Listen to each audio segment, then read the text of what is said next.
Well, today is April the 1st. Don't you think it'd be great if we could have awakened early this morning to discover that COVID-19 was just a really bad April Fool's joke? Unfortunately, that's not the case. But there are some things we can do. I'm still going at my fruits and vegetables. This is a nice mandarin I've been can't wait to get into. I've been using the fruit for my snacks during this thing. I've been eating my leafy green vegetables, and I want to do everything I can to make myself able to handle this virus if it actually hits me. And in order to help slow it down, some of the ladies at church, Verna's squad, have been making face masks. And they have some here at the hub. If you want to come by and get one, you certainly may. All of those ladies that are involved in this that we're aware of are Elaine McCoy and Melva Gernhardt and Kathy Jackson, Joanne Walker, Diane Townsend, Joanne Escahurry, Kim Haga, Janelle Jones, and Penny Andersons. Lady, thank you so much for doing that. I think it's awesome to make that available for us. So, folks, you can come down. You can get your very own custom-made face mask. Just come by the hub.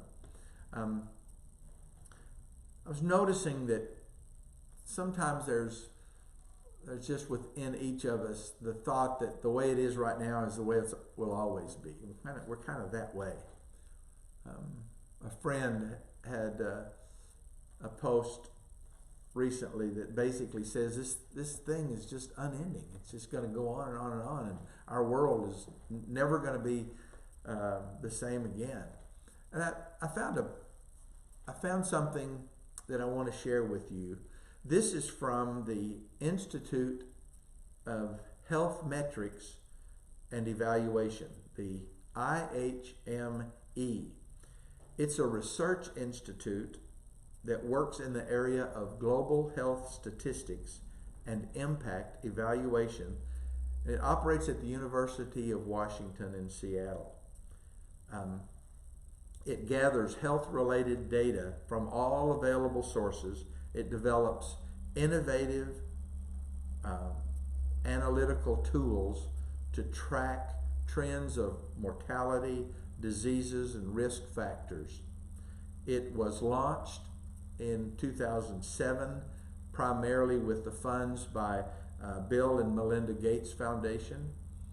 It's been hired by the CDC to present the model for the expectation of what's going to happen. In every state, it's a very, very inclusive report with predictions of what's going to be happening with COVID-19. And again, it's done on a state-by-state basis.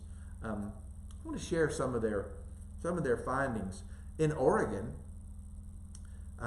they say that this virus is going to peak on May the 6th.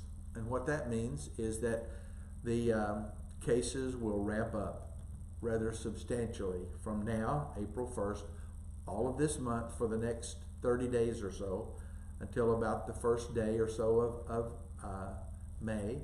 And early in May, it's going to peak, and then the cases will begin dropping. We'll have the most need for hospital beds on May the 6th. They're going to need 1,097 hospital beds. Whoa. The good news is, however, that we have 2,657 available.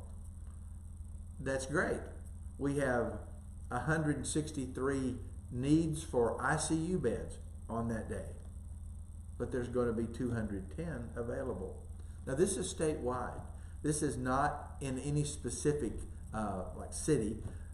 Individual cities could have needs that are greater than their capacities, so patients may have to be moved to other hospitals. But I think this is phenomenal news that all of the predictions, and this is not kind of a doom and gloom organization, and they're not rose-colored glasses organization either. They just state what they see as the trend. And the good news is we've got plenty of hospital beds to take care of everybody. On the negative side, that as of early in May, we're going to be experiencing about 11 deaths a day there for a while. And that's very heartbreaking, especially obviously for the family and friends of those. And we really will probably have a little over 550 deaths that are caused by COVID-19. It's a very sad thing. But this is going to peak in May, and by the 1st of June or so, we will have gone all the way back down to where it was, say, 3 weeks ago, where there's no new cases. I think there's an end in sight here.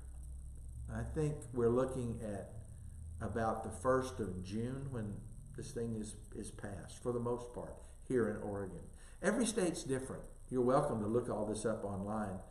But, you know, I heard yesterday one of our news organizations, they said this was breaking news. And you know what they wanted to tell everybody?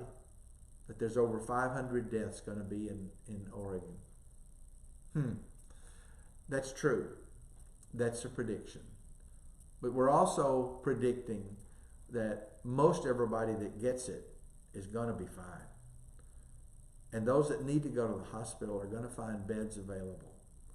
Guys, let's keep looking at the good side of this. The bad side will just take us down the wrong road. So let's stay on the good side. Let's do what Paul wrote in Philippians 4. Let's think on the positive. I hope you have a good day today, and I thank you for listening and watching this. Oh, one more thing I want to tell you. We did our Bible trivia last night. We posted it at about 7. A bunch of you answered that question about the king of Moab that was really fat. Well, that's old King Eglon. And Michelle Smith was the first person to answer it correctly. I think it's amazing. You know how she knew it? They're going through Read the Bible in a Year right now, and they had just read that. I just think that's amazing. Way to go, Michelle. Thank you, everybody, for playing. We'll do it again Thursday night. Again, God bless. Have a good day.